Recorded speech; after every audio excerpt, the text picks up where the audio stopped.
को powered by Vimal. Vimal, बोलो जुबा केसरी. प्रांताध्यक्ष नाना भाऊ, आदरणीय सुशील कुमार शिंदे साहेब, विजय वडेट्टीवारजी,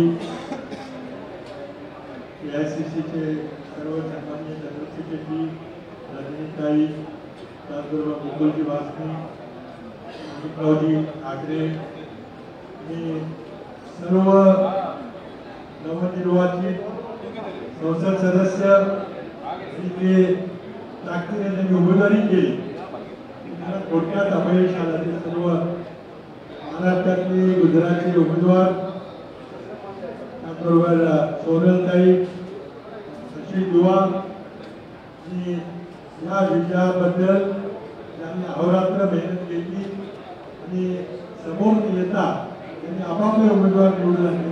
सगळे काँग्रेस पक्षाचे ज्येष्ठ कार्यकर्ते आणि नसीमभाई, विश्वजीतजी, बंटी पाटील, त्याचबरोबर सगळे ज्येष्ठ मंडळी, सगळ्यांचे नाव मी घेतले आणि उपस्थित मित्रांनो, सर्वप्रथम नानाभाई पटोले यांच्या अध्यक्षतेखाली आपल्याला आज नेतृत्व दिले झाला, त्यांचं मनपूर्वक अभिनंदन करण्यात येते.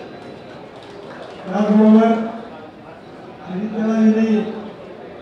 काँग्रेसचे प्रभारी म्हणून इकडे महाराष्ट्राला जो वेळ दिला आणि त्यांच्या नेतृत्वाखाली त्या बैठका झाल्या. अतिशय कठीण प्रसंगातून त्यांनी नेतृत्व केलं. पक्षातले काही प्रश्न होते ते मिटवले आणि त्याला यांना देखील या ठिकाणी त्यांचं अभिनंदन करणं आणि धन्यवाद देणं गरजेचं आहे.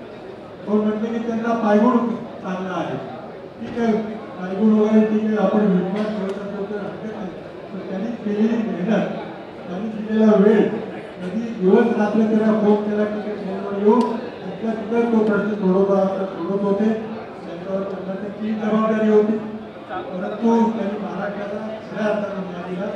आणि विजय भाऊनी सांगितल्याप्रमाणे निश्चित असते या पुढच्या विधानसभेच्या आव्हानापर्यंत आपल्याला मार्गदर्शन नेतृत्व राहतील याची मला खात्री आहे. बऱ्याच प्रत्येकाने या निवडणुकीमध्ये जीवापाड परिश्रम केला. सुरुवातीला 2 जागा 1 जागा 2014-19 मध्ये आल्यामुळं आज काँग्रेस पक्ष अस्तित्वात आहे का नाही अशी परिस्थिती झाली असताना देशात कोणालाही वाटत नव्हतं की काँग्रेस आज महाराष्ट्रामध्ये पहिल्या क्रमांकाचा पक्ष म्हणून येईल. काँग्रेसचा स्ट्राईक रेट जो आहे तो जो स्ट्राईक आहे तो आपण सगळ्यांनी बघितला. दिल्लीमध्ये देखील सगळ्यांनी कौतुक केलेलं आहे. खरं म्हणजे जागेच्या वाटाघाटीमध्ये आणखी थोडंसं सुरळीतपणे वाटाघाटी झाल्या किमान की 2 सीट तरी आपल्या पदरात पडल्या असतात. परंतु मला वाटतं आता पुढची लढाई ही अतिशय महत्वाची लढाई आहे. मुळातच राज्यामध्ये प्रत्येक जिल्ह्यामध्ये प्रत्येक तालुक्यामध्ये हे काँग्रेस कार्यकर्त्यांच्या तिथे ताकद आहे. परंतु मागच्या 2 निवडणुकीमध्ये आपल्याला यश मिळू शकलं. आज खरोखरी 3 पक्षाच्या आघाडीचा आपल्याला भाग मिळाला. आपणही आपली ताकद त्यांना देऊ केलेली आहे. कारण बऱ्यापैकी आपल्या दोन्ही मित्र पक्षाचे चांगले निकाल लागलेले आहेत. मला वाटतं ही एकजूट आपण कायम ठेवली पाहिजे. एक प्रश्न निश्चित आहे की महाराष्ट्रामध्ये खरा प्रथम क्रमांकाचा पक्ष कोण आहे याचा वाद आता मिटलेला आहे.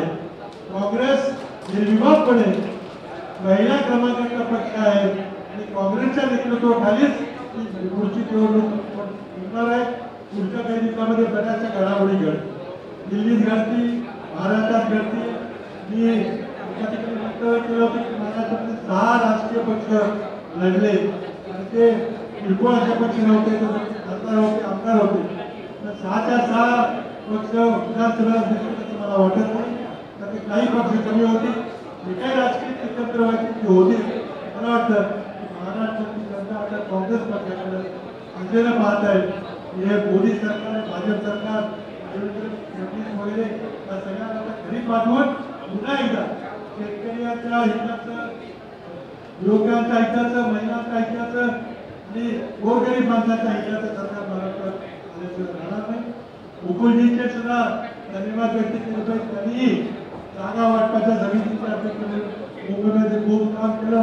मी त्यांना काही प्रश्न आले तर सारखे त्यांना फोन करून त्रास देत होतो, भेटत होतो. परंतु शेवटपर्यंत त्यांनी प्रयत्न केला. एक-दोन ठिकाणी ज्या अडचणी होत्या त्या देखील जिल्हाधिकारी योग्य प्रकारे लागावा असा प्रयत्न मी केला. प्रत्येकानं आपापला वाटा उचलला. त्यामध्ये अतिशय नेतृत्व असे सर्वांना महाराष्ट्रातल्या काँग्रेस पक्षाचा साथ झालेला आहे. त्यामध्ये महाराष्ट्रामध्ये आपल्याला मोठं योगदान आहे पक्षाच्या कामात. पुन्हा एकदा सर्व नवनिर्वाचित संसद सदस्यांना मी माझा हार्दिक शुभेच्छा देतो. त्यांची ही कारकीर्द यशस्वीपणे भारताची कारकीर्द यशस्वी व्हावी अशी शुभेच्छा देतो. दिल्लीमध्ये खूप संक्रामक वातावरण आहे. नरेंद्र मोदींना मुद्दा निवडला असतात तर त्यांना सरकार स्थापन करणं सोपं नाही आहे. मी 5-6 वर्ष या सरकारमध्ये किती अडचणी त्यांनी जवळून पाहिलेलं आहे. हे जरा वाटतं तेवढं सोपं नाही आहे. त्यामुळे बरेच काही होऊ शकतं की आपण नाही प्रत्येक व्यक्ती मेहनत करून नाना पटोले यांच्या नेतृत्वाखाली नेतृत्व दिलेलं आहे. त्यांनी त्याला यांच्या मार्गदर्शनाखाली आपण घेतलेलं त्या सर्वांना पुन्हा त्यांचं अभिनंदन करतो, धन्यवाद देतो. थांबतो. जय हिंद. को पावर्ड बाय विमल. विमल बोलो जुबा केसरी.